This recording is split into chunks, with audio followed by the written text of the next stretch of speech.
நண்பர்களே, அறிஞர் பெருமக்களே, தாய்மார்களே, எதிர்காலத்தை உருவாக்க இருக்கும் தமிழ் இன மரபர்களே, உங்கள் அனைவருக்கும் முதற்கண் என்னுடைய அன்பும் நன்றியும் கலந்த வணக்கத்தை கூறிக்கொள்கிறேன்.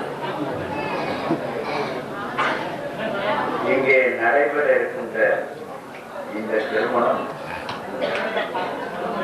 வாழ்க்கையிலே திருமணம் செய்து கொள்ள இருக்கின்ற மணமக்களுக்கு மட்டுமே ஒரு சிறப்பான நிகழ்ச்சியாக இல்லாமல் இந்த திருமணத்திலே கலந்து கொண்டு இருக்கின்ற இது வந்திருக்கின்ற அனைவருடைய வாழ்க்கையிலும் இந்த திருமண நிகழ்வானது என்றென்றும் நின்று ஒரு நம்பிக்கையும் மகிழ்ச்சியும் தந்து கொண்டிருக்கும் என்பதிலே நான் முழு மகிழ்ச்சி அடைகிறேன். ஏனென்றால் இந்த திருமண மக்களுக்கு வாழ்க்கை என்பது தமிழ், இல்லறம் என்பதும் தமிழ், கொள்கை என்பதும் தமிழ். அவர்களுடைய ஈடுபாடு, இல்லற ஈடுபாடு என்பது தமிழை வளர்த்தெடுக்கின்ற, தமிழ் இனத்தை மேம்படுத்துகின்ற, தமிழ்நாட்டை உரிமை மீட்பு செய்கின்ற ஒரு பெரிய நிகழ்வாக அமைந்திருக்கிறது. இங்கே திருமணம் செய்து கொள்ள இருக்கின்ற அன்பு செல்வன் மணமகன் நற்சேவன், அவரை மணந்து இல்லற வாழ்க்கையிலே ஈடுபட இருக்கின்ற அன்பு செல்வி மணமகள் தமிழ் இசை, இந்த இருவரும் ஒரு பெரிய வரலாற்றின் தொடக்கம் என்று சொன்னால் மிகையாக. திருமணம் ஆகாத முன்பே திருமணம் செய்து கொண்ட இல்லறத்தாருக்கு எவ்வளவு இடையூறுகள், துன்பங்கள், பொது முயற்சிகளிலே ஈடுபாடுகள் இருக்குமோ அத்தனையும் நம்முடைய நற்சேவன் அன்பு செல்வன் இதுவரை கற்றுக்கொண்டிருக்கிறார். இந்த மொழிக்காக, இனத்திற்காக, இந்த நாட்டிற்காக அவருடைய உழைப்பும் ஈடுபாடும் அவருக்கு இந்த இல்லறத்தை ஒரு துணையாக்கி கொடுக்குமே தவிர, இல்லறத்திலே அவர் நுழைந்து விட்டார், ஈடுபட்டு விட்டார் என்பதற்காக இந்த தொண்டு உணர்வுகள் ஒரு சிறு அளவும் முனைமொழிக்கு போகாத அளவிற்கு இருக்கும் என்று பெருத்த நம்பிக்கை கொண்டிருக்கிறோம். இங்கு வந்திருக்கின்ற நல்ல அன்புலங்களும் நல்லறிஞர்களும் அதேபோல் அவருக்கு எல்லா வகையிலும் தோன்றா துணையாக நின்று எல்லா முயற்சிகளிலும் ஊக்கமும் ஆக்கமுமாக தம்முடைய அன்பையும் உழைப்பையும் கொடுக்க இருக்கின்ற அன்பு மகள் தமிழிசை. தமிழிசை என்று சொன்னாலே மிகவும் அடக்கம், அன்பு, பண்பு, குணநலன்கள் அத்தனையும் குறித்த ஒரு அருமையான தமிழ் பெயரை வைத்துக் கொண்டிருக்கிற ஒரு தமிழ் பெண்மணி. அவருடைய தந்தையார் தமிழ் பணி அவர்கள் கடந்த 30 ஆண்டு காலம் தென்மொழி தொண்டிலே தலை நின்று உழைக்கக்கூடிய ஒரு பெருமகனார். அவரை பெற்றெடுத்த அன்னையாரும் கல்வி பணி வழங்குகின்ற நிலையிலே மக்களுக்கு தொண்டாற்றுகின்ற ஒரு பெருமாட்டி. இந்த திருமணத்திலே கலந்து கொள்ள வந்திருக்கின்ற அறிஞர் பெருமக்களை உங்களுக்கு நான் வரிசைப்படுத்துகிறேன். இவர்களெல்லாம் நெடு தொலைவில் இருந்து மிகவும் ஆர்வத்தோடு இந்த திருமணத்திலே கலந்து கொள்வதிலே பெருமையும் மகிழ்ச்சியும் கொள்கின்ற மனோடு பெரும்பாலும் இந்த திருமணம் மற்ற திருமணங்கள் போல அல்லாமல் இது ஒரு குமுகாய நிலையிலே ஒரு நாற்றங்களை உருவாக்குகின்ற ஒரு திருமணமாக அமைந்திருப்பது பெரிய மகிழ்ச்சி தரக்கூடிய ஒன்றாக இருக்கிறது. இந்த திருமணத்திலே கலந்து கொள்ள வந்திருக்கின்ற நம்முடைய தமிழ் பெருமகனார் சொல்லாய் அறிஞர் அருமை அவர்கள், நம்முடைய தமிழ் ஈழத்திலே நடக்கின்ற உரிமை போராட்டம், விடுதலை போராட்டத்திலே முழு பங்கு ஆட்சி வீர தழும்புகள் ஏற்றிருக்கின்ற தமிழீழ பாவேந்தர் பெருமை மீது காசி ஆனந்தனார் அவர்கள், அதே போல் இன்றைக்கு உலகமெல்லாம் போய் வெறும் ஆழமான பாடல்களை மட்டும் பாடிக்கொண்டிருக்கின்ற தமிழ் உலகத்திலே தமிழ் இசையை, கொள்கை பாடல்களை உலகமெங்கும் முழங்கி வந்து கொண்டிருக்கின்ற நம்முடைய அன்பிற்கும் மதிப்பிற்கும் உரிய அருமை தமிழ் பாடகர் தேனிசை செல்லப்பா அவர்கள், அதே போல தமிழுக்காக, தமிழர்களுக்காக, தமிழ்நாட்டு உரிமைக்காக தாங்கள் பணியாற்றி கொண்டிருக்கிற அந்த ஆசிரியர் பணியையும் செய்து கொண்டு தமிழகம் எங்கும் ஒவ்வொரு சிற்றூருக்கும் பேரூருக்கும் போய் கருத்துக்களை ஓயாமல் கடந்த 35 ஆண்டுகளாக பரப்பிக் கொண்டு வருகின்ற பெருமை மிகு புலவர் பெருமான் தமிழ் மாறனார் அவர்கள், அடுத்து பகுத்தறிவு கொள்கையை தந்தை பெரியார் அவர்களுடைய கோட்பாட்டை மார்க்சிய அறிவியலோடு சேர்ந்து பாடலாலும் கருத்தாலும் புகழ்ந்து கொண்டு வருகின்ற அருமை மிகு தம்பி பெருமைக்குரிய தமிழேந்தி அவர்கள், இன்னும் பல அறிஞர் பெருமக்கள் இங்கே நிறைந்து நிற்கின்ற இந்த திருமண அவையிலே இந்த திருமணம் நடைபெறுவது வரலாற்று சிறப்பு மிக்க ஒரு நிகழ்ச்சியாகும்.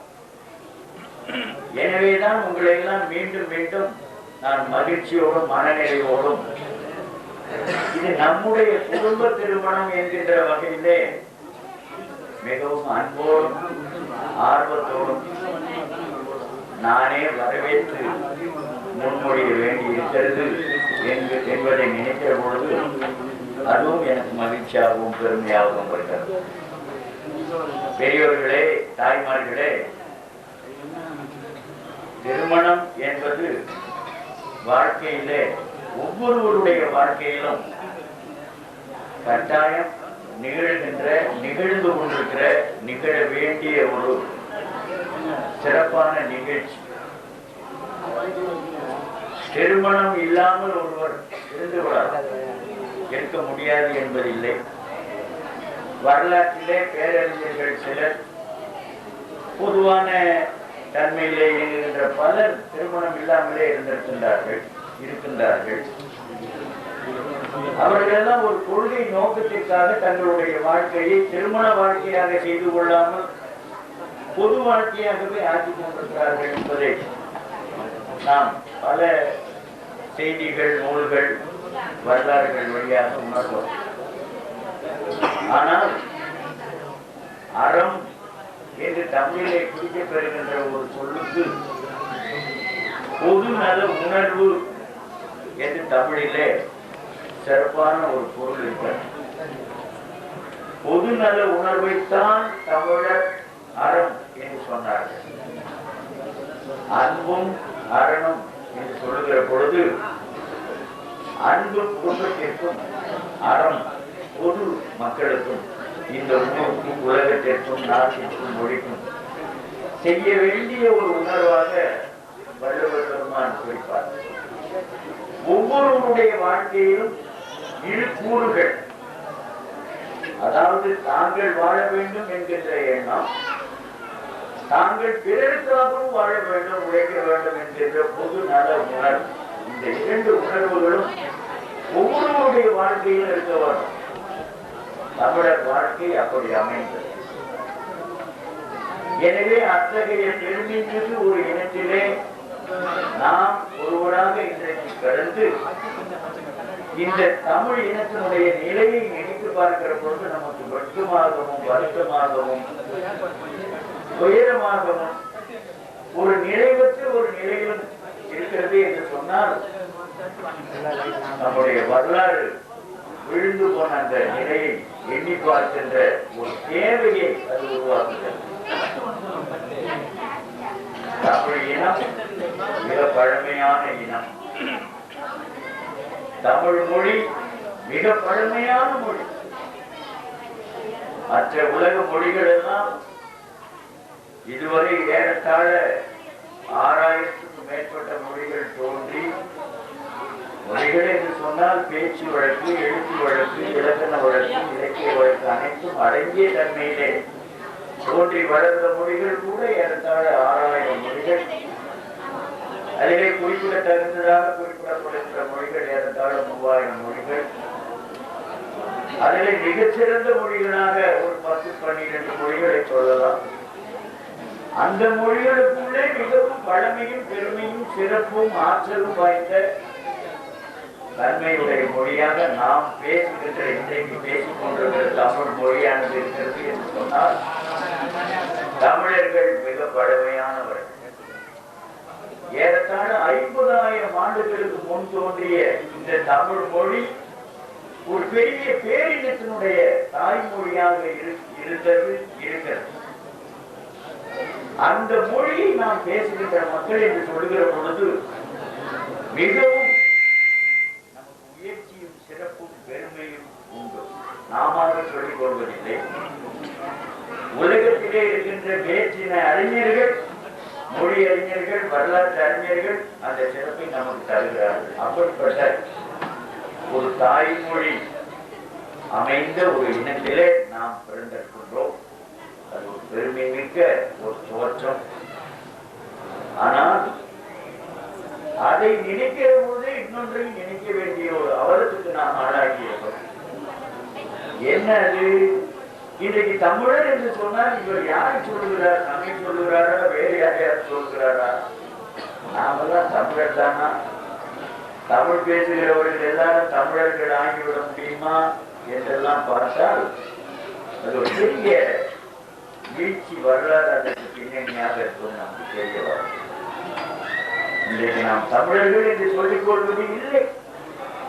ஏதோ மேடையில பேசுவதற்கு, எழுதுவதற்கு, கதைகள், கட்டுரைகள், நாடகங்கள், பாடல்கள், இதிலே தமிழர் தமிழர் தமிழர் என்று சொல்லிக் கொள்வோம்.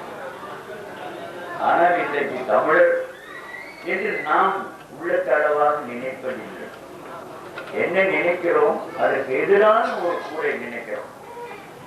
சாதி அளவாக நம்மை முதலிலே எதைப்படுத்திக் கொள்வோம். பிள்ளை, கவண்டர், வேளாளர், முதலியார், செட்டியார், வடையாட்சி, கள்ளர், உரையர் என்றெல்லாம் சாதி உணர்வுகளோடு நாம் இருக்கிறோமே தவிர தமிழர் என்கிற உணர்வோடு நாம் இருப்பதில்லை, இருந்து கொண்டு இருப்பதில்லை. இதை எண்ணி பார்க்க வேண்டும். உலகிலே வாழ்கின்ற பிற இனங்கள், அத்தனை இனங்களும், மொழி இனங்களும் தங்களுடைய தாய் மொழியை மறவாமல் நின்று காத்து வளர்த்தெடுத்து வளப்படுத்திக் கொண்டு அந்த மொழியிலே தான் கல்வி கற்பதும், அந்த மொழியிலே தான் பணிகள் செய்வதும், அந்த மொழியிலே தான் தொழில்கள் அமைப்புகள் உருவாக்கிக் கொள்வதும், அந்த மொழியிலே தான் வேறு பல அறமன்ற செயல்கள் மற்ற பணி நிலைகள், அரசு பணி நிலைகள், ஆட்சி நிலைகள் எல்லாவற்றையும் அமைத்துக் கொள்வதுமாக இருக்கின்ற இப்பொழுதைய உலகத்திலே, அறிவியல் வளர்ச்சி பெற்ற உலகத்திலே கூட தமிழ் மொழியிலே அப்படி செய்ய முடியாதவர்களாக இருப்பது இங்கு இருக்கின்ற பெரியோர்களும் தெரியும், இளைஞர்களும் தெரிந்து கொள்ள வேண்டும். ஏனென்றால் தமிழ் இளைஞர்கள் இன்றைக்கு தங்களுடைய மொழி உணர்வையும் இன உணர்வையும் அவர்கள் நினைத்து பார்க்க முடியாத ஒரு பேரிடரான ஒரு தன்மைக்கு, அவலமான ஒரு தன்மைக்கு வீழ்த்தப்பட்டிருக்கிறார்கள் என்பதை மறந்துவிடக்கூடாது. நாம் செய்ய வேண்டிய ஒரு பணி நம்மை அடையாளப்படுத்திக் கொள்வோம். நாம் யார் என்று சொன்னால் எந்த வகையிலே நாம் நம்மை தெரிந்து கொள்ள முடியும்? நீங்கள் வேறு, நான் வேறு, அவர் வேறு, இவர் வேறு என்று சொன்னால் நம்மிடத்திலே எப்படி ஒரு வலிவான தன்மை அமைக்கும்? இது எப்பொழுது தொடங்கினது? ஒரு 3000 ஆண்டுகளுக்கு முன்பே தமிழினம் வீழ்ச்சி பெற தொடங்கிவிட்டது என்பதை வரலாற்று வழியாக நாம் பார்க்கிறோம். திருவள்ளுவர் பெருமான் நம்முடைய உலகிலே மிகச்சிறந்த நூலாக வெளிப்படுத்தி இருக்கின்ற பேரற நூலிலே இதை குறிப்பிட்டார். இன உணர்வு என்பது ஒரு இனத்துக்கு கட்டாயம் தேவை. அறிஞர்களாக இருக்கலாம், செல்வர்களாக இருக்கலாம், பெரிய அதிகாரமுடையவர்களாக இருக்கலாம், நாட்டை ஆளலாம். ஆனால் அந்த தன்மைகளை காத்துக் கொள்வது இனம்தான் என்பதை அன்றைக்கே சொல்லியிருக்கிறார். அப்பொழுதே தமிழினம் வீழ தொடங்கிவிட்டது என்கின்ற வரலாற்று பின்னணி நமக்கு தெரிய வருகிறது. மனநலம் நன்குடையனாயினும், எவ்வளவு சிறந்தவனாக இருந்தாலும், அறிஞனாக இருந்தாலும், ஆட்சி அதிகாரத்திலே வீற்றிருந்தாலும், பெரிய கோடி கோடியாக தொகுத்த செல்வனாக இருந்தாலும் கூட அந்த இனம், அவன் இருக்கின்ற அந்த மொழி இனமானது நலமாக இல்லை என்றால், வலிவாக இல்லை என்றால், தமிழ் ஈழம் என்பது வேறு நாடு அன்று நம்முடைய நாட்டினுடைய ஒரு பகுதியாக இருந்தது. இடையிலே கடல் புகுந்து அதை 2 நிலமாக பெற்றுவிட்டார். அப்படி வரலாற்றிலே ஒரு நிகழ்ச்சி நடந்தது. இன்றைக்கு அங்கே நம்முடைய தம்பியும் அண்ணனும் சாகடிக்கப்படுகின்றான், துன்பூட்டப்படுகின்றான். நம்முடைய அக்கையும் தங்கையும் அங்கே மிகவும் இழிவான நிலையிலே சீரழிக்கப்பட்டுக் கொண்டிருக்கிறார்கள். ஆனால் நாம் இங்கே அதை பற்றி கவலைப்படாமல், பக்கத்து வீட்டுக்காரர்களை பற்றி நாம் கவலைப்படாமல் இருப்பது போல அங்கிருக்கிற தமிழர்களை கவலைப்படாமல் நாம் கருதாமல் இருக்கின்றோம். ஏன்? இன நலம் இல்லை. இந்த இனமானது நலமில்லாத நிலையிலே வலுக்குறைந்திருப்பதனாலே அப்படி ஏற்படுகிறது.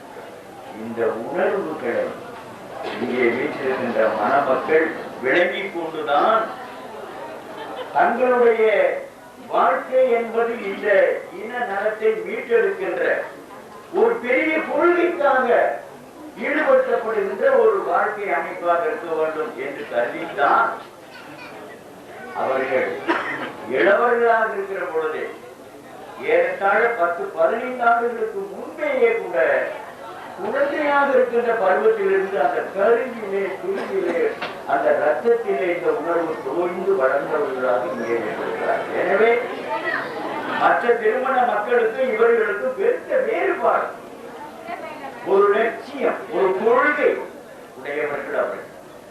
அப்படிப்பட்ட 2 பேருக்கு இங்கே திருமணம் இல்லை இருக்கிறது என்று சொன்னால், இந்த திருமணம் மற்ற திருமணங்களை விட பல 100 மடங்கு சிறந்த திருமணம் என்பதை முதலிலே நாம் நினைத்துக் கொள்ள வேண்டும். அந்த திருமண மக்களை இல்லறத்திலே ஈடுபடுத்துகின்ற முயற்சியிலே நாமும் இங்கு பங்கேற்றிருக்கிறோம் என்பதால் பெருமைப்பட்டுக் கொள்ள வேண்டும். இங்கு வந்திருக்கின்ற அனைவருக்கும் என்றென்றும் நினைவிலே நிற்க வேண்டிய ஒரு நிகழ்ச்சி இது. இது எளிதாக கருதி கொள்ளக்கூடாது. பெரியவர்களே, இங்கே அறிஞர் பெருமக்கள் பலர் தங்களுடைய அன்பான ஒரு ஆதரவான கருத்துக்களை, தமிழ் இனத்துக்கு வேண்டிய கருத்துக்களை சிலவற்றை சொல்ல இருக்கிறார்கள். எனவே இந்த திருமண நிகழ்ச்சியானது மிக சுருக்கமாக நடைபெற்று அந்த கருத்து பரவுதலுக்கு அது வாய்ப்பு கொடுக்க வேண்டும் என்கிற நிலையிலே நாங்கள் எல்லாம் இங்கு கூடியிருக்கிறோம். நீங்களும் அதை அன்போடு ஏற்றுக்கொண்டு வந்து இந்த நிகழ்ச்சியிலே பங்கேற்றிருக்கிறீர்கள். இந்த குடும்பம் தமிழ் குடும்பம். இந்த குடும்பத்திலே இருக்கின்ற மனப்பான்மை உடையவர்கள். ஏற்கனவே அவர்களுடைய தமிழ் மணியினுடைய குடும்பத்திலே 2 திருமணங்கள் நடைபெற்றிருக்கின்றன. இது 3வது திருமணம். தமிழ் குடும்ப திருமணம், தமிழ் இன நலத்துக்கு தேவையான ஒரு திருமண நிகழ்வு இங்கே நிகழ்கிறது. நீங்கள் அனைவரும் இதிலே பங்கேற்றிருப்பது எனக்கு பெரிய மகிழ்ச்சியும் ஒரு நன்றி உணர்ச்சியும் தெரிவிக்கின்ற ஒரு செய்தியாக இருக்கிறது. திருமணத்தை பற்றி உங்களுக்கு சில செய்திகளை சொல்ல வேண்டும். இந்த திருமணம் மற்ற திருமணங்களை போல் இல்லை என்பது ஒரு புறத்திலே இருந்தாலும் கூட திருமணத்துக்கே இருக்கின்ற சில செய்திகள் இங்கே இல்லையே என்று நீங்கள் பார்க்கலாம். திருமணம் என்றால் மணவரை இருக்க வேண்டும், அது நன்றாக அலங்கரிக்கப்பட்டிருக்க வேண்டும், அவர்கள் முன்னாலே ஒரு தீர்ப்புண்டம் ஏற்பட்டிருக்க வேண்டும், அதிலே மாங்குச்சிகள் இதெல்லாம் போட்டு புகையை கொண்டிருக்க வேண்டும், ஒரு பார்ப்பனர், ஒரு பிராமணர், ஒரு ஆரிய பார்ப்பனர் அங்கே வந்து மந்திரங்கள் சொல்லிக் கொண்டிருக்க வேண்டும் என்றெல்லாம் நீங்கள் பார்த்திருப்பீர்கள். அது நம்முடைய திருமண முறை அன்று. அது ஒரு ஆரிய சார்பான இருந்தால் உடனே ஒரு பெண்ணை தேடி திருமணம் செய்து கொள்வோம். ஆனால் திருமணம் செய்வதே வாழ்க்கையாக, திருமணம் செய்வது வாழ்க்கையினுடைய ஒரு விதையிடுவது போல் ஒரு செயல். அவ்வளவு திருமணம் செய்வது வாழ்க்கையை நோக்கி போகின்ற எடுத்து செய்கின்ற முதலை. அவ்வளவு திருமணமே வாழ்க்கையாக. கணவன் மனைவியாக இருப்பார்கள், ஒரே வீட்டிலே 10 ஆண்டுகள் 15 ஆண்டுகள் கூட வாழ்ந்து கொண்டிருப்பார்கள். ஆனால் மனம் பொருந்தாதவர்களாக இருப்பார்கள். அந்த கணவனுக்கு மனைவிக்கு ஒரு அன்பு உணர்ச்சி, ஆழமான ஒரு அன்பு உணர்வு வேரூன்றி இருக்காது. எத்தனையோ பேர் பார்க்கிறோம், எத்தனையோ குடும்பங்களை பார்க்கிறோம். ஆனால் திருமணம் என்பது அன்பை மட்டுமே அடிப்படையாக கொண்ட ஒரு நிகழ்ச்சி. அதனால்தான் திருவள்ளுவர் பெருமான் சொல்வார், அதற்கு இலக்கணம் சொல்லும் போது 2 உணர்வுகள் தேவை. அன்பும் அறனும் உடைத்தாயின் வாழ்க்கை பண்பும் பயனும் அதிகம். எனவே திருமணம் செய்து கொள்ள வேண்டும். எதற்காக? அன்புக்காக, தொண்டுக்காக, அறத்திற்காக திருமணம். திருமணம் செய்கிற பொழுது மணமகன் என்ன நினைக்கிறார்? இந்த பெண் நமக்கு மனைவி, இல்லற வாழ்க்கைக்கு துணைவி, எனவே நமக்கு பணியாளாக வருகிறது, துணையாளாக வருகிறது என்றெல்லாம் கருதுகிறார். 2 பேரும் ஒரே உணர்வோடு இங்கு வந்து இணைந்திருக்கிறார்கள், இணைய வேண்டி வந்திருக்கிறார்கள். முதலிலே அவர்களுக்கு தேவையானது ஒரே உள்ளம். 2 உள்ளமாக இருந்தவர்கள் ஒரே உள்ளமாக இணைக்கப்படுகிறார்கள் என்று பாவேந்தர் சொல்வார், ஒரு மனதாயினர் தோழி. இவ்வளவு நாள் அவங்க 2 உள்ளம் வச்சிருந்தார்கள், 2 அறிவு இயங்கினது, 2 பேராக இருந்தார்கள். இன்றைக்கு ஒரே ஒருவராக, ஒரே அறிவுணர்வுடையவராக, ஒரே அன்பு உணர்வுடையவர்களாக ஆகிவிட்டார்கள் என்று சொல்வார். ஒரு இருமனது என்று சொல்லாமல் ஒரு மனது ஆயினர் தோழி. இந்த திருமண மக்கள் என்றுமே வாய் என்று வாழ்த்துவார். அப்படி இவர்கள் இன்றைக்கு நம் முன்னால் எல்லாரும் மணமக்கள் இல்லற வாழ்க்கை என்ற நிலையிலே வந்து வீட்டிலிருந்து திருமணம் என்ற நிகழ்ச்சியை நிகழ்த்தி கொண்டிருக்கிறார்களே தவிர இவர்கள் என்றைக்கோ உள்ளத்தால் ஒருவராகிவிட்டார்கள். அது நாம் விளங்கிக் கொள்ளவர். அவர்கள் ஒருவரை ஒருவர் மனமாக விரும்பி அவரைத்தான் நான் என்னுடைய வாழ்க்கையை துணைவராக அடைவேன் என்ற உறுதி கொண்டு தமிழிசை ஏறத்தாழ ஒரு 7-8 ஆண்டுகள் அப்படியே நினைத்துக் கொண்டிருந்தார்கள். அதே போல அவரும் தமிழிசைத்தான் என் வாழ்க்கையிலே ஒரு மாநில இசையாக கொள்ளுவேன், அந்த பெண் தான் என்னோடு இணைந்து என்னுடைய வாழ்க்கை துணைவியாக ஆக வேண்டும் என்கின்ற நிலையிலே அவர் மிக உறுதிப்பாடாக இருந்தார். இந்த உறுதிப்பாட்டை யாரும் உழைக்க விரும்பவில்லை, அதை மறுக்கவும் விரும்பவில்லை. 2 குடும்பங்களும் மிக அன்பாகவும் ஒரு அறவுணர்வோடும் 2 பேரும் இணைந்து வாழ்வது அவர்களுக்கு மட்டுமன்று இந்த மொழிக்கும் நல்லது, இந்த இனத்திற்கும் நல்லது, இந்த நாட்டிற்கும் நல்லது என்று கருதி அவர்களை இங்கே அழைத்து மூளைப்படி அவர்களை இல்லற வாழ்க்கையிலே ஈடுபட வைத்திருக்கிறார்கள்.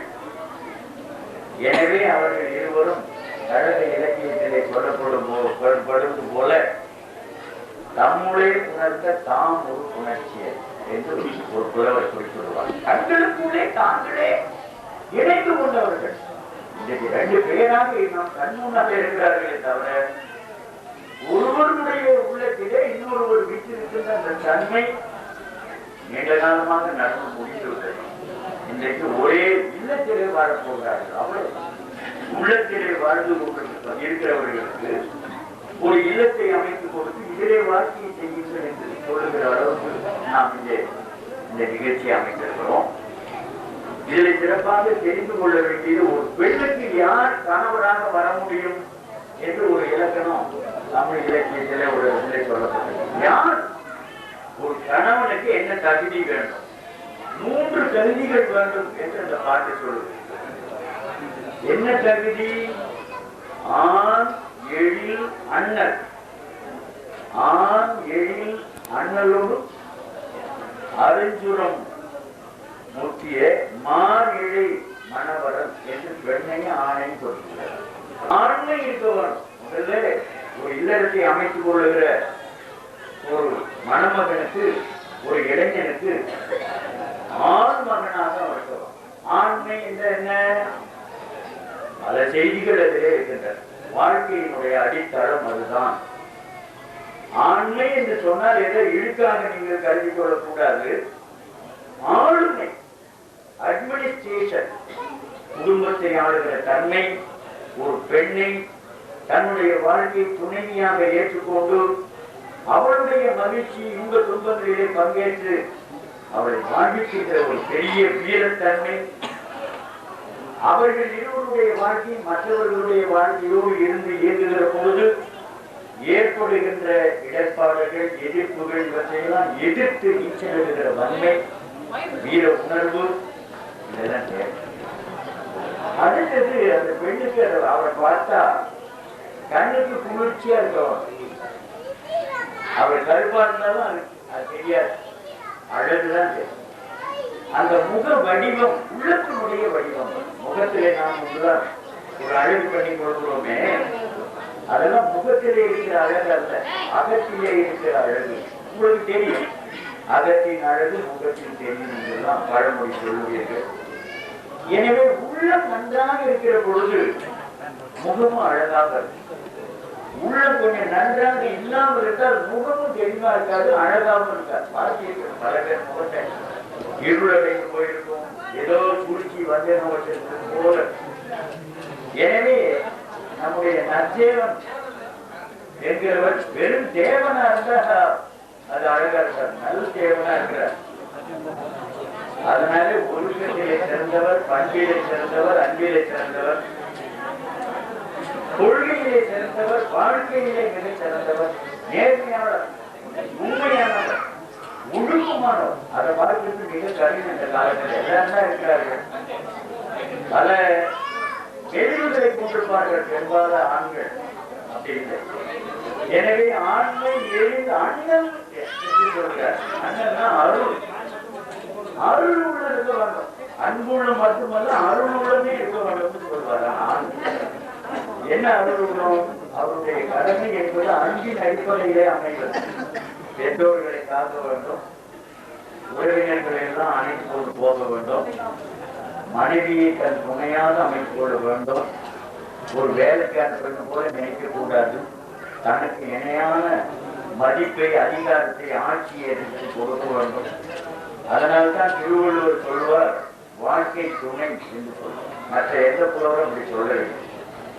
மனைவி இல்லாள் என்றெல்லாம் சொல்லிக் கொண்டிருந்த அந்த காலத்திலே திருவள்ளுவர் மட்டும் வேறுபட்டு மனைவி என்பவள் மனைக்கு அழகாக, மனைக்கு உருவாக இருக்கக்கூடியவள், இல்லாள் என்பது இல்லத்திற்கு உருவாக இருக்கக்கூடியவள், தலைவியாக இருக்கக்கூடியவள், ஆனால் அதற்கு மேலே அவளுக்கு கடமை இருக்கிறது. தன்னுடைய கணவனுடைய இயக்கத்துக்கு துணையாக இருக்கிறது. எனவே வாழ்க்கைக்கே துணை. வாழ்க்கை துணை என்று ஒரு நண்பரை சொல்ல முடியாது. நமக்கு பல நண்பர்கள் இருக்கிறார்கள். அவர்களெல்லாம் வாழ்க்கை துணைவர்னு சொல்ல முடியுமா? சொல்ல முடியாது. அதே போல வேலையான உறவினர்களை கூட ஒரு தம்பியோ அண்ணனோ அவர்களை இவரின் வாழ்க்கைக்கு துணை என்று சொல்ல முடியுமா? முடியாது. ஒரே ஒருவரைத்தான் சொல்லலாம் வாழ்க்கை துணை என்று. அது மனைவி மட்டும்தான் சொல்றாங்க. எனவே அத்தகைய பொருள் புரிந்த அந்த சொல்லிலே அது குறிப்பிட்டிருக்கிறது. இரண்டாவது, பெண்ணுக்கு என்ன இருக்க வேண்டும்? ஒரே ஒரு பண்பு. திருவள்ளுவர் 4 பண்புகள் சொல்லுவார். இதுல அந்த பாடல்ல ஒரே ஒரு பண்பு, மா இழை மடவரல் என்று குறிப்பிட்டார். பெருமை பொருந்திய அந்த மங்கள அணி. இந்த காலத்திலே ஒரு வீரன் செய்த செயல்முறையை செய்துவிட்டு வருகின்ற ஒரு ஆண் புலியினால் ஆகிய ஒரு பல்லை அடையாளமாக மனைவிக்கு கட்டுவான். அதுதான் பாதி என்று பெயர். பின்னாலே நிறைய வரலாறு தேவை. எனவே வீர உணர்வுக்கு அடையாளமாக அணிந்து இருக்கின்ற புலி பல் கொண்டு செய்யப்பெற்ற அந்த தாலி இன்றைக்கு வேறு வேறு வகையா மாறி திருமண அடையாளமாக இருக்கிறது. ஆனால் அந்த தாலிதான் நோக்கம் அன்று. அந்த தாலி ஒரு உரிமை சின்னமாக, உரிமை நகையாக மணமகளுடைய கழுத்திலே அழகாக தூங்கிக் கொண்டிருக்கிறோம். அது தேவை இல்லை என்று நினைக்கிறவர்கள் இருக்கிறார்கள். அது தேவையானால் நீங்கள் வைத்துக் கொள்ளலாம், தேவை இல்லையானால் அதை தவிர்க்கலாம். அது ஒரு கட்டாயம் இல்லை. இந்த மான் இழைனா பெருமை தருகின்ற இழை என்று பெயர். கணவன் எல்லா நிலைகளிலும் பெருமை பெறுவானால் அந்த பெருமைக்கு உரியவள் மனைவி தான். இவர் யாரு? ஒரு அறிஞனுடைய மனைவி. புகழ், அந்த மனைவிக்கும் புகழ் இருக்கிறது. புகழ் சேர்ந்த இனி அப்படின்னு சொல்றாரு. மனைவிக்கு ஆணுக்கு தான் புகழ் இல்லை, அந்த ஆணுக்குரிய மனைவிக்கு புகழ். அவருடைய மனைவியாங்க, அவருடைய மனைவி இவர்கள் என்று சொல்லக்கூடிய அந்த பெருமை. இப்பொழுது இன்னாருடைய கணவன் இவர் என்று சொல்லக்கூடிய ஒரு பெரும் புகழ் பெற்ற பெண்கள் இருக்கிறார்கள். எனவே வாழ்க்கை என்பது இருவருக்கும் உரியது. மடவரம் என்று சொல்கிற சொல் அவர்களுடைய அறிவு நிலையை குறிக்கிற சொல். இந்த அறிவிலே அவர்கள் மேம்படுத்தலாம். ஆனாலும் அடக்கமாகவும் அமைவாகவும் இருப்பாங்க. பெண் முதலிலே அமைதியா இருப்பாங்க. பெண் வெகுண்டு எழுந்தால் புயலை விட கூடிய ஒரு விளைவுகள் தோன்றும். அமைப்பு நூல்களாக இருந்தால் அந்த நூல்களெல்லாம் சமயத்தின் மதத்தை அடிப்படையாக கொண்ட நூல்களாக தான் இருக்க முடியும். ஆனால் மக்கள் இனத்துக்கே ஒரு நூல் தேவை என்றால் உலகிலே இன்றைய நிலையிலே திருக்குறளை போல வேறு எந்த நூலும் இல்லை. எல்லா வகையான நுட்பங்களும், வாழ்வியல் நுட்பங்களும், அறவியல் நுட்பங்களும் இதை சொல்ல பெற்றிருக்கின்றன. இந்த நூலை அவர்கள் நினைவு கொண்டு தங்களுடைய உறுதிமொழியை எடுத்துக் கொள்வார்கள். அதன் பின்னாலே திருமண நிகழ்வு நடக்கும். நிறைவு பெற்று பின்னாலே அறிஞர்கள் பேசியிருக்கிறார்கள். அமைதியாக வேண்டிக் கொள்வார்கள். அதிலே பல வகையான உண்மை நிலைகள் உண்டு. எனவே அமைதியாக இருக்கும்படி வேண்டிக் கொள்கிறேன்.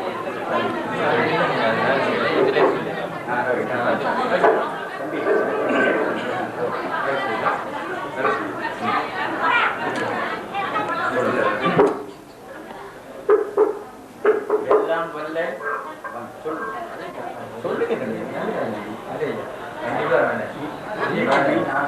கடவுளை அல்ல, இயற்கை தான். எல்லாம் வல்ல இயற்கையின் முன்பும் இங்கு கூடியிருக்கின்ற சான்றோர்கள் முன்னிலையிலும் வழிவழியாக வரும் தமிழியல் மரபுப்படியும் வடவார்காடு அண்ணல் அம்பேத்கர் மாவட்டம் அரக்கோணம் வட்டம் பணப்பாக்கம் திருவாளர் ஏகாம்பரம் திருவாட்டி சரஸ்வதி ஆகியோரின் தலைமகன் நற்சேவன் நற்றேவன் என்று அழைக்கப்பெறும் வாசுதேவன் ஆகிய நான் திருவண்ணாமலை சம்புவராயர் மாவட்டம் செய்யாறு வட்டம் மங்களபுரம் மாத்தூர் மாசே தமிழ்மணி தா கோதையம்மை அவர்களின் இளைய மகள் தமிழிசை என்னும் இந்நங்கையை என்னுடைய வாழ்க்கை துணைவியாக ஏற்றுக்கொண்டு இன்பத்தும் துன்பத்தும் இணை பிரியாமல் இறுதி வரை இனிதே இல்லறம் நடத்துவேன் என்று உறுதி கூறுகின்றேன். தமிழர் மரபுப்படியும் இங்குள்ள சான்றோர்கள் முன்னிலையிலும் திருவண்ணாமலை சம்புவராயர் மாவட்டம் செய்யாறு வட்டம் மங்களபுரம் மாத்தூர் மாசே தமிழ்மணி தா கோதையம்மை ஆகியோரின் இளைய மகள் தமிழிசை என்னும் நான் வடவார்காடு அண்ணல் அம்பேத்கர் மாவட்டம் அரக்கோணம் வட்டம் பணப்பாக்கம் ஏகாம்பரம் சரஸ்வதி ஆகியோரின் தலைமகன் நச்சேவன் என்று அழைக்கப்பெறும் வாசுதேவன் என்னும் இவரை என்னுடைய வாழ்க்கை துணைவராக ஏற்றுக்கொண்டு இன்பத்தும் துன்பத்தும் இணை பிரியாமல் இறுதி வரை இனிதே இல்லறம் நடத்துவேன் என்று உறுதி கூறுகின்றேன்.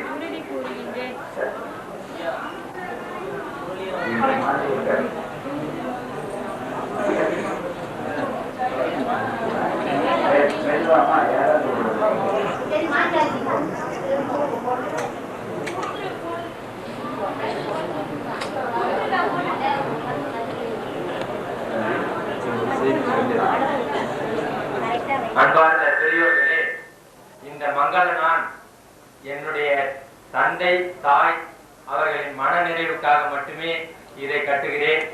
எனக்கு இதில் உடன்பாடு இல்லை. இது இல்லாமலேயே எங்களால் வாழ முடியும். அவர்களின் மன நிறைவுக்காக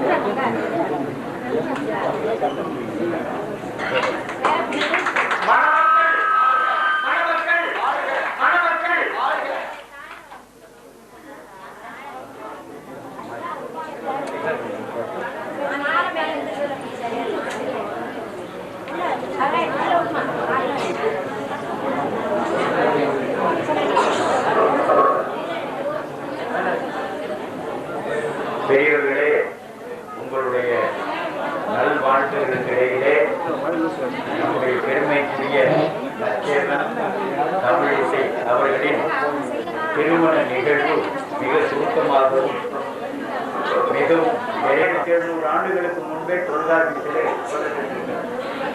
அதற்கு கரணம் என்று பெயர். கரணம் என்பது காரணத்தோடு கூடிய செயல் என்று பொருள் தரக்கூடியது.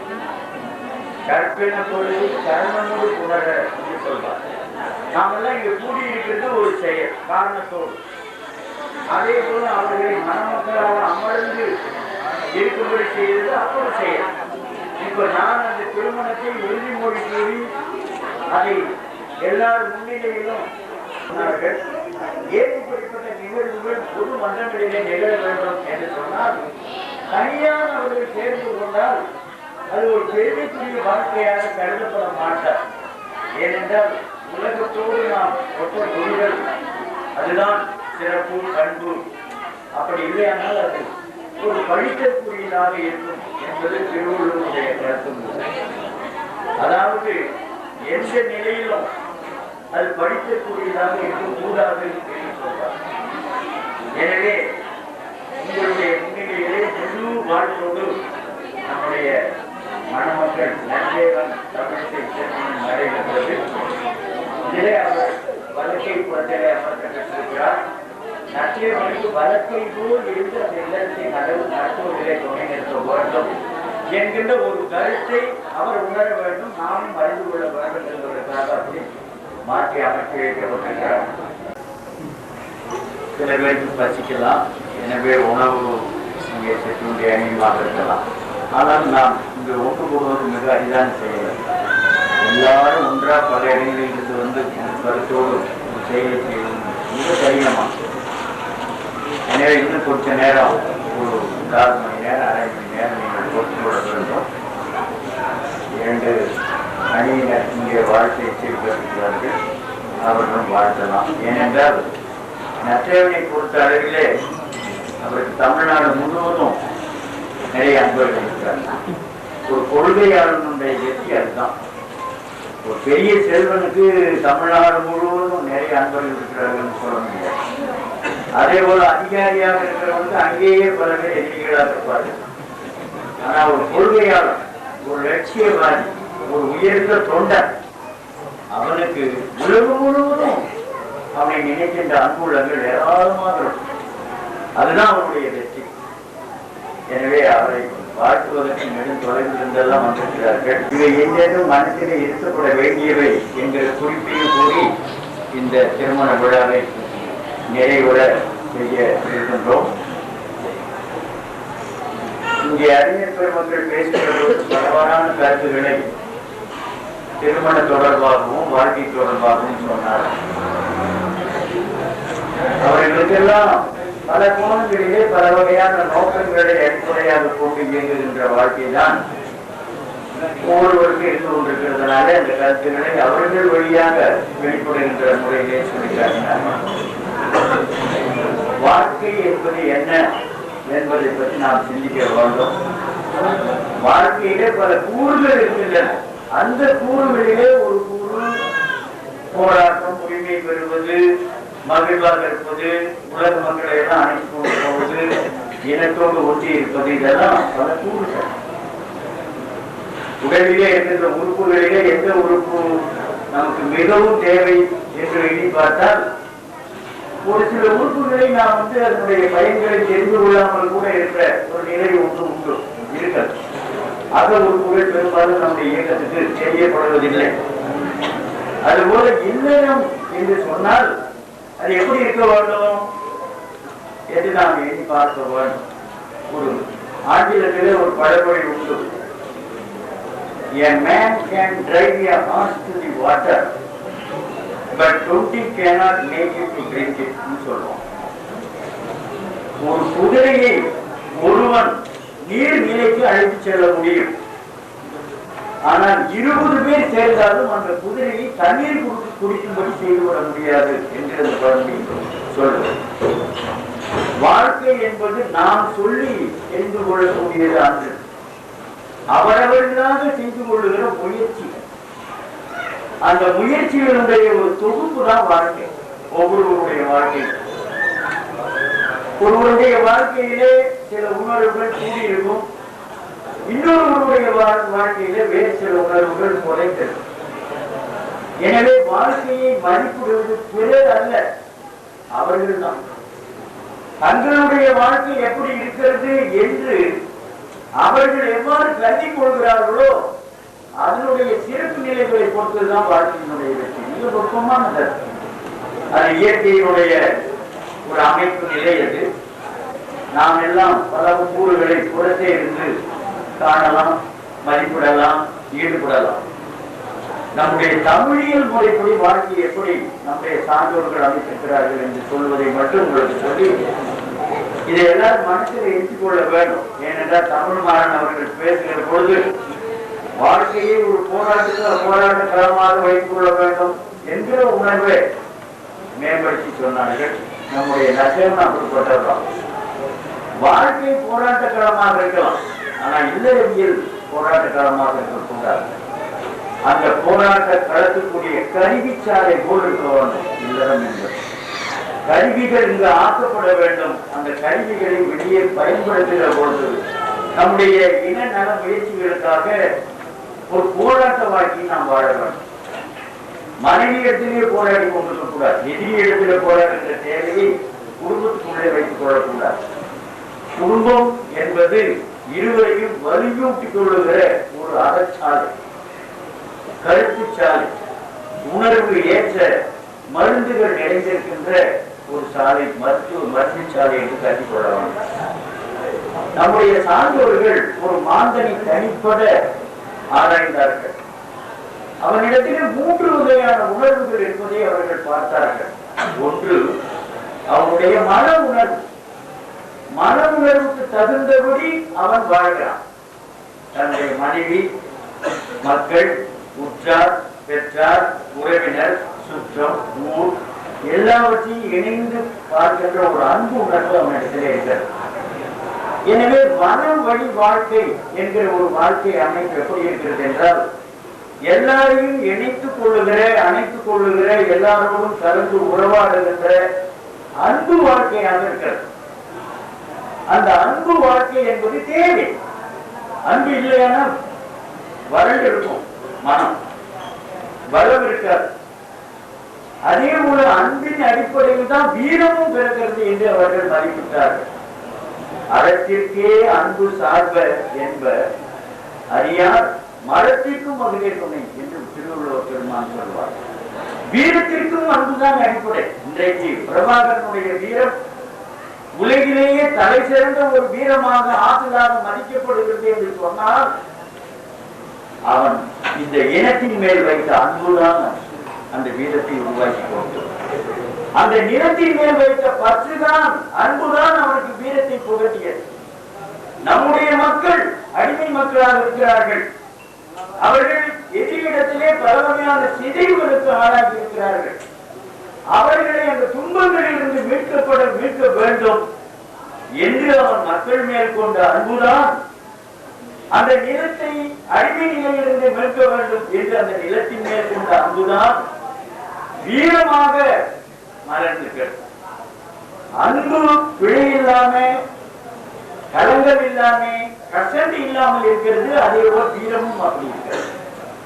எனவே மன வழியாக வாழ்கிற வாழ்க்கை ஒன்று. இரண்டாவது அறிவு வழியாக வாழ்கிற வாழ்க்கை. அறிவு நிலையிலே நாம் என்ன ஈடுபட வேண்டும், எந்த தொழில் செய்து பொருளியல் தேட வேண்டும், அதை எப்படி செலவிட வேண்டும், நாம் இருக்கின்ற இந்த குமுதாய அமைப்பு எப்படிப்பட்டது, இதனுடைய ஆட்சி நிலைகள் என்னென்ன என்பதையெல்லாம் சிந்தித்து அதற்கு தகுந்தபடி தங்களுடைய வாழ்க்கையை ஈடுபடுத்திக் கொண்டு போகின்ற அறிவு வழி வாழ்க்கை உண்டு. இந்த 2 வாழ்க்கையும் பொது நல உணர்வுகளை அடிப்படையாக கொண்டிருக்க வேண்டும் என்பதற்காக 2ஐயும் அற வாழ்க்கை என்றே குறிப்பிட்டார்கள். அறம் என்று சொன்னால், நான் முன்பே குறிப்பிட்டேன், அறம் என்று சொல்வதற்கு பொது நல உணர்வு என்றுதான் நம்முடைய கழக இலக்கியங்கள் பொருள் தருகின்றன. இடையிலே வந்த ஆரியர்கள் தான் அறம் என்றால் தர்மம், நீதி, நியாயம் என்றெல்லாம் சொன்னார். பொது நல உணர்வு ஒருவருக்கு தேவை, தனி நல உணர்வும் தேவை. தனி நல உணர்வு ஒரு பக்கம், பொது நல உணர்வு இன்னொரு பக்கம். 2 உணர்வுகளிலும் அவர்கள் ஈடுபட்டு வாழ வேண்டும். அப்போதுதான் வையத்துள் வாழ்வாங்கு வாழ முடியும் என்று வரையறுத்து சொன்னார்கள். இனி 3வது ஒரு வாழ்க்கை உண்டு. அது உடல் வழியாக வாழ்கிற வாழ்க்கை. இந்த உடல் இன்னொரு பெண்மை நிறைந்த உடலை துணையாக கொண்டு வாழ வேண்டிய தேவை இந்த உலகத்திலே இருக்கிறது. எனவே மனத்தின் வழியாக வாழ்கிற வாழ்க்கை அன்பு தழுவியது, அறம் தழுவியது, மற்ற அனைத்து மக்களையும் இணைத்துக் கொண்டு போகின்ற ஒரு உறவு தழுவியது.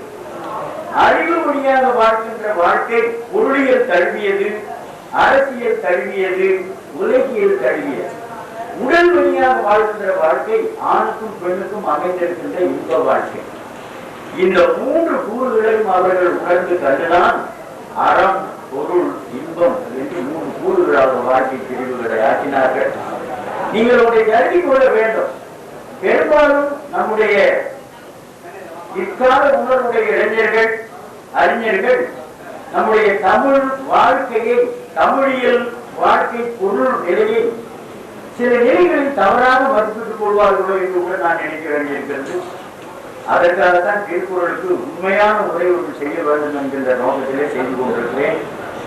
எனவே வாழ்க்கை என்பது வெறும் வாழ்க்கைக்காக அன்று, அது நமக்காகவும் இந்த உலகத்துக்காகவும் நன்மை கிடைக்கக்கூடிய ஒரு நடைமுறையில ஒழுக வேண்டும். எனவே எல்லா நிலைகளிலும் நச்சவனை போர்க்களத்துக்கே அனுப்பிவிடக்கூடாது, அல்லது அவரோடு தமிழத்தையும் போர்க்களத்துக்கே போய்விடக்கூடாது. இன்றைய நிலை அப்படி இருக்காது. கணவன் மனைவி 2 பேரும் நம்முடைய மக்களிடத்திலே இருந்து செய்ய வேண்டிய பணிகள் ஏராளம் இருக்கிறது. போர்க்களத்துக்கு போய் செய்ய வேண்டிய பணிகள் நிறைய இருக்கின்றன. எல்லாருமே போர்க்களத்துக்கு போக முடியாது, எல்லாருமே இங்கேயே இருந்துவிட முடியாது. போர்க்களத்துக்கு போகக்கூடியவர்கள் யார் என்று திருவள்ளுவர் ஒரு குறிப்பு தருகிறார். வன்கண்ணர் என்று சொல்றார். அமரகத்தில் வன்கண்ணர் போல தமிழகத்து மாற்றுவார் மேற்றே குறை என்கின்ற திருக்குறளிலே போர்க்களத்திலே வன்கண்ணனாக இருந்து எதிரிகளை ஒழிக்கக்கூடிய வீரன் அவனை போல இங்கு நாட்டிற்குள்ளேயும் பகையை ஒழிக்கக்கூடிய வீரர்கள் தேவை. அவர்கள் உள்நாட்டு வீரர்கள், இவர்கள் போர்க்கள வரவர்கள் என்று பிரித்து காட்டுகிறார். நன்றாக தெரிந்து கொள்ள வேண்டும். பல நுட்பங்கள் திருக்குறளிலே இருக்கின்றன.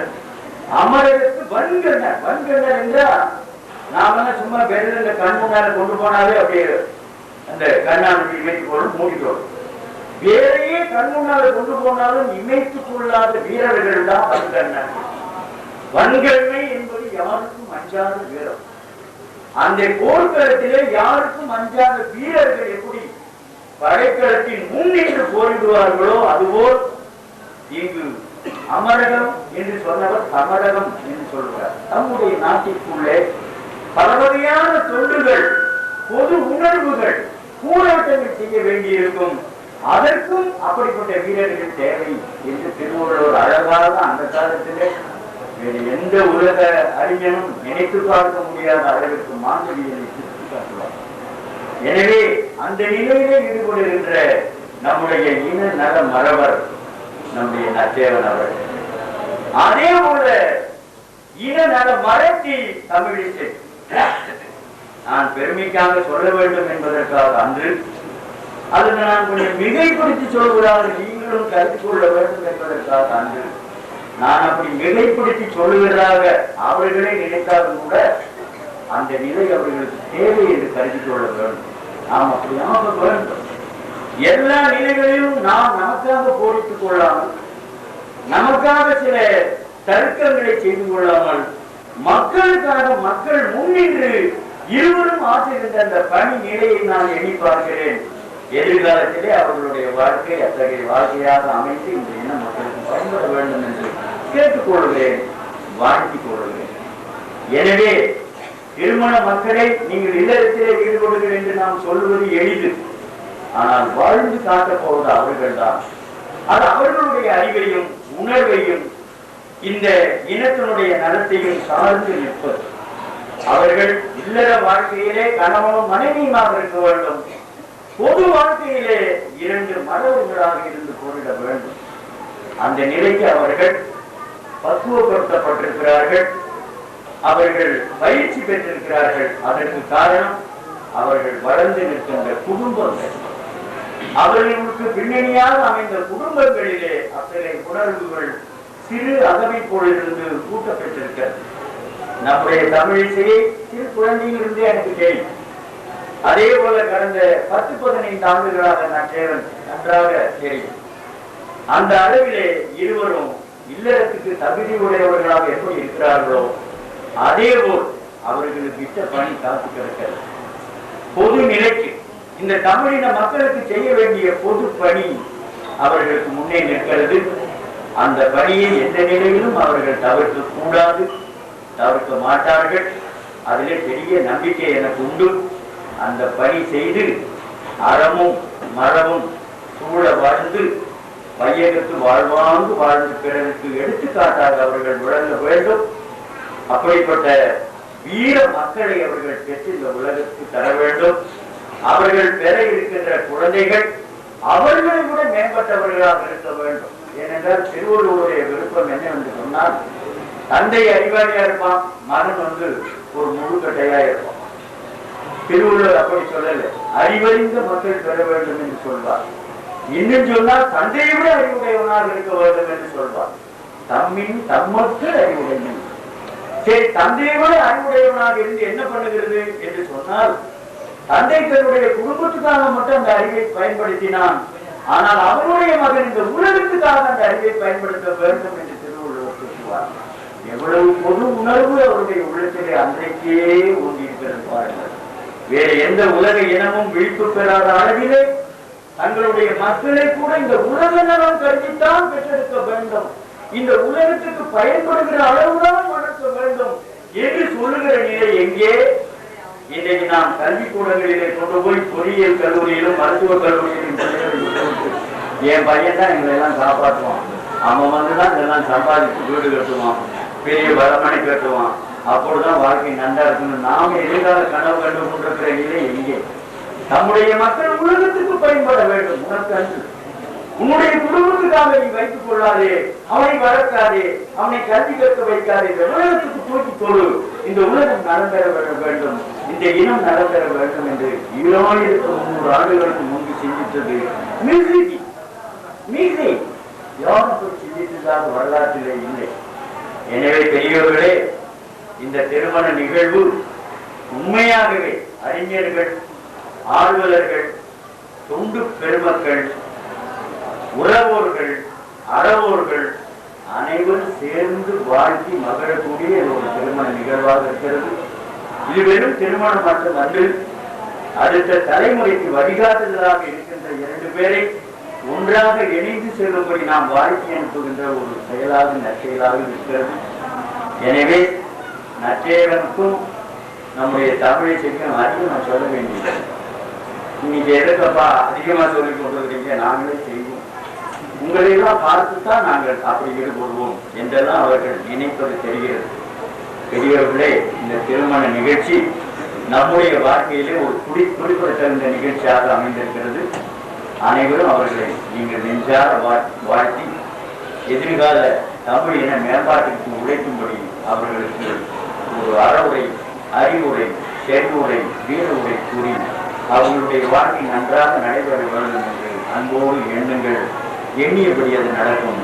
இந்த திருமண நிகழ்விலே கலந்து கொண்ட அனைவருக்கும், இப்படிப்பட்ட திருமண நிகழ்வை ஏற்பாடு செய்ய முழு மனத்தோடு இயைந்த அந்த குடும்பத்தாருக்கும், குறிப்பாக என் அன்புக்கும் மதிப்பிற்கும், என்னுடைய வாழ்க்கை தொண்டிலே ஒரு பகுதியாக இணைந்து நிற்கின்ற நம்முடைய தமிழ்மொழி குடும்பத்தாருக்கும் என்னுடைய நெஞ்சு நிறைந்த வாழ்க்கையும் வணக்கத்தையும் நன்றியும் கூறிக்கொண்டு விடைபெறுகிறேன். வணக்கம்.